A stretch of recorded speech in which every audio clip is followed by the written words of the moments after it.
ఇవాళ నేను అడుగుతున్నా మీ బిడ్డగా, ఇక్కడనే పుట్టినా ఇక్కడనే పెరిగినా రేపు పోయినా ఈ మట్టిలో కలిసే మీ బిడ్డగా, నల్లమల అడవుల బిడ్డగా,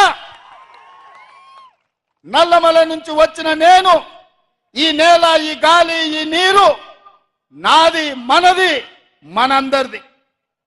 నాకున్న బాధ, నాకున్న దుఃఖం ఎవరికైనా ఉంటుందా ఈ జిల్లా పట్ల? మీరు ఒక్కసారి ఆలోచన చేయండి. ఎన్నడైనా ఎంతెత్తుకు ఎదిగినా ఢిల్లీకి రాజైనా తల్లికి బిడ్డ అన్నట్టే నేను ఈ పాలమూరు బిడ్డను, ఈ పాలమూరును అభివృద్ధి చేసే బాధ్యత నాది. మరి నా తరఫున మీ తరఫున ఢిల్లీలో నేను చెప్పిన పనులు చక్కదిద్దనికే నాకు సొంత మనుషులు కావాలి కదా, మన వాళ్ళు కావాలి కదా. మట్టి పోయినా ఇంటోడే పోవాలని పెద్దలు చెప్పారు. మరి ఇంత పెద్ద సమస్యల్ని పరిష్కరించాలంటే పార్లమెంటులో మన బిడ్డ, మన ప్రభుత్వం చెప్పినట్టు పనిచేసే వాళ్ళు కావాలా వద్దా ఒకసారి ఆలోచన చేయండి. ఇవాళ ప్రభుత్వం మనది, ఇంకా 4.5 ఏళ్ళు మనం ఉంటాం. ఇవాళ పేదలకు పెన్షన్లు ఇవ్వాలన్నా, నిరుపేదలకు ఇందిరమ్మ ఇండ్లు ఇవ్వాలన్నా, చదువుకున్న పిల్లలకు ఉద్యోగాలు ఇవ్వాలన్నా, ఈ ప్రాంతంలో పెట్టుబడులు తేవాలన్నా ఈ ప్రభుత్వానికి అనుకూలంగా ఉన్నప్పుడే, ఈ ప్రభుత్వానికి అనుకూలంగా ఈ 2 పార్లమెంట్లో తెలంగాణలో 14 సీట్లు గెలిపించినప్పుడే కదా ప్రయోజనం ఉంటుంది. ఇవాళ అధికారం మన చేతులుంది, ప్రభుత్వం మన దగ్గర ఉంది. మన శత్రువు చేతుల కత్తి పెడితే వాడు పక్కోని పొడవాడు, మళ్ళీ మనల్నే పడుతాడు, మన కడుపులనే పొడుస్తాడు. అరుణమ్మ మోడీ ప్రభుత్వంలో చేరింది. కేసీఆర్ దగ్గర చాలా మంది తాబేదారులు ఉన్నారు. 10 ఏళ్ల నుంచి కేసీఆర్ ముఖ్యమంత్రిగా ఉండే కదా మొన్నటి వరకు. ఈ 10 ఏళ్ళు నరేంద్ర మోడీ ప్రధానమంత్రిగా ఉండే కదా. మరి మొనగాళ్ళు వాళ్ళ దగ్గరికి పోయి మన పాలమూరుకు 10 పైసలైనా తెచ్చిర్రా, పాలమూరు రంగారెడ్డి ఎత్తిపోతల పథకానికి జాతీయ ప్రాజెక్టు తెచ్చిండ్రా? అది మాత్రం తెలియలేదు అరుణమ్మ, కానీ ఆమె మాత్రం జాతీయ ఉపాధ్యక్షురాలు పోస్టు తెచ్చుకున్నది.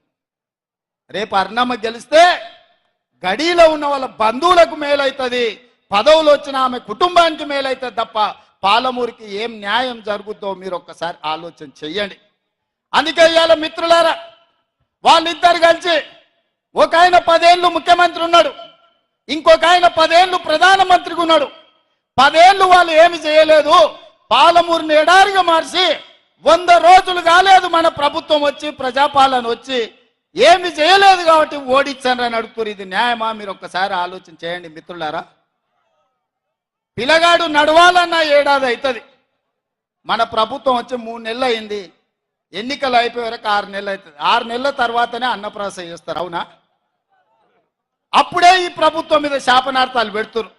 ఇక కేసీఆర్ మాటలు చూస్తుంటే అయితే పిట్టల దొరకు తాత తయారైంది. ఆయన తండ్రికి తద్దినం పెట్టినోడంట, చిన్నాయనకు పిండాలు పెడతాడట కృష్ణానదిలో పోయి. నీ పార్టీలో ఉన్న ఎమ్మెల్యేలను చక్కగా ఏడుస్తలేవు, నీ ఎమ్మెల్యేలు నీ ఎంబడి ఉంటలేరు, ఎదురుగున్న పార్టీలో 20 మంది ఎమ్మెల్యేలు ఉంటాను అని చెప్తున్నావా?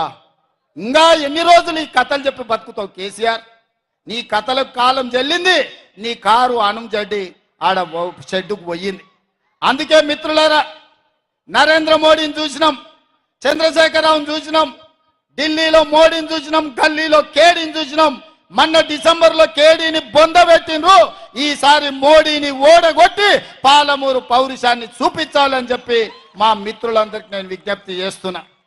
ఈ జిల్లా నుంచి ముఖ్యంగా ఇవాళ మనల్ని దొంగ దెబ్బతీయాలని బీజేపీ వాళ్ళు, బీఆర్ఎస్ వాళ్ళు ఒక్కటయ్యి మన వెనకంగా కుట్రలు చేస్తుండ్రు.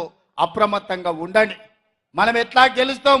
7 మంది ఎమ్మెల్యేలు ఉన్నారు, జిల్లాలో 12 మంది ఎమ్మెల్యేలు ఉన్నారు. మా సారే ముఖ్యమంత్రి ఉన్నాడు, మా అన్న ఏదంటే చేస్తాడని మన పిల్లలకినా ఊకున్నారనుకో,